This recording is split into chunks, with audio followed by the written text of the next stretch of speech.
A big development at the countdown toward U.S. military action in Syria. Is a deal now possible?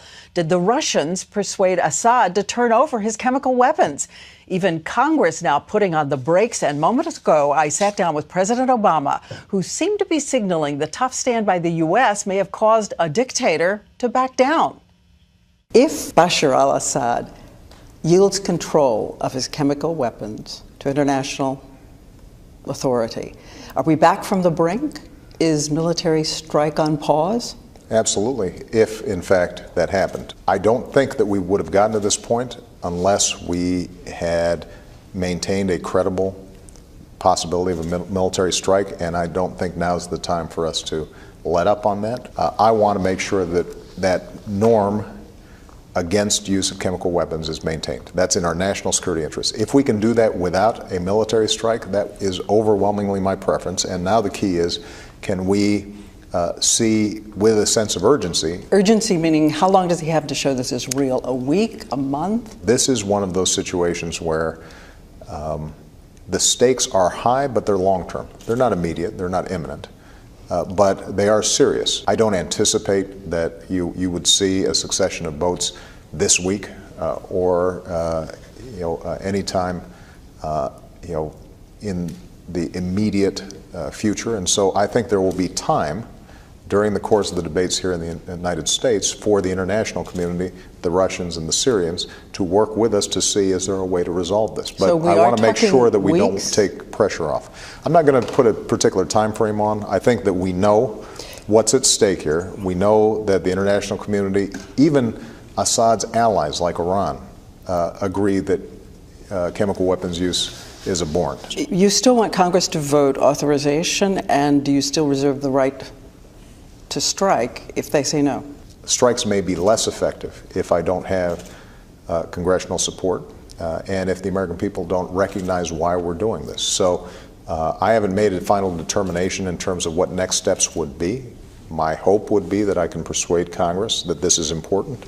My hope is that I can persuade some of the American people that this is important. But ultimately, I understand why a lot of Americans are resistant. I mean, I think the polls are clear. I read them. This is not Iraq. This is not Afghanistan. This is not Libya.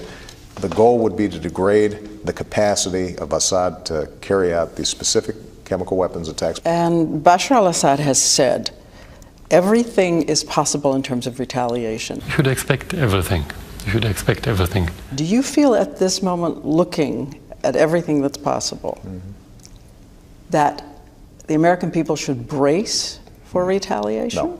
No. Look, we take all precautions, but understand Assad's capabilities are not significant compared to ours. They're significant compared to an opposition that are not professional fighters. But they have allies, Iran, Hezbollah? They're significant relative to 400 children that they gassed. They're not significant relative to us. Iran is not going to war with the United States over the use of weapons that they themselves object to. But I think it is important for us to understand that if, in fact, the choice is between a world in which dictators and other countries start believing it's acceptable to use chemical weapons on civilians and children, that will make it more dangerous for us. It means our troops, when they're in theater, all start having to wear gas masks. Because they don't know whether or not chemical weapons would be used. If we can resolve this without military conflict, that is my great preference, because I have to tell you that I would much rather be talking about how we can provide early childhood education to our kids and create more jobs and focus on all the things that I really think the American people care deeply about. But as my responsibility as Commander-in-Chief is to make sure that I think about our long-term national security interests, and the use of chemical weapons threatens that in a significant way. Thank you, Mr. President. I appreciate it, Diane. Thank you so much. And our team is here right now. ABC's White House correspondent Jonathan Karl and ABC's Global Affairs correspondent Martha Raddatz, both here. And Martha, I'll begin with you. What a turn of events today. Someone said it's whiplash today. It's absolute whiplash for the president to say this is a potentially positive development that may deter military strikes. put them off, saying to you, absolutely, it could put off military strikes. But when you look at it, his goal all along has been to deter any future chemical attacks in Syria. And if he can get some sort of breakthrough here with Syria, they don't have to strike.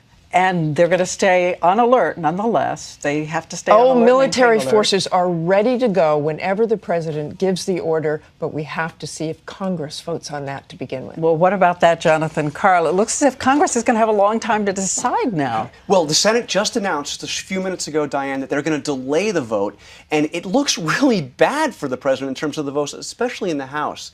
You know, they need 217 votes in the House to pass this. That's the magic number. And take a look at where our vote count puts it. Only 44 have said they are either yes or leaning yes. 241 members of the House saying that they are either no or leaning no.